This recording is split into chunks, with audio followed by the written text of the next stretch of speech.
Di Indonesia mereka banyak memasukkan teknik daripada seriosa. Ada seperti look atau dalam bahasa dalam terma klasikal panggil slur. Dia banyak menggunakan teknik-teknik klasikal barat sebenarnya. Dan teknik Jawa. Yang kita panggil barat sinden. Jadi mereka olah, campurkan sekali, jadilah nyanyian keroncong. Contoh. Tatkala kita di sana. So ada combination of western, classical with nuansa Jawanya ada di situ. Ya, betul. Tapi nak membezakanlah nyanyian Indonesia dengan Malaysia ni. Malaysia lebih simple.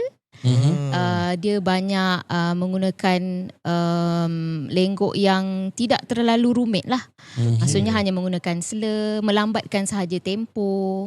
Jadi dia kurang sinden itu.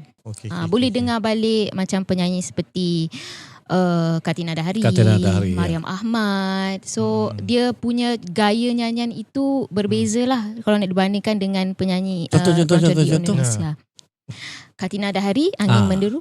Angin menderu, dahan jatuh menimpa batu. Lebih straightforward, tak ada cengkok, tak ada sinden. Lebih straightforward. Dia lembut. Tidak banyak teknik dimasukkan.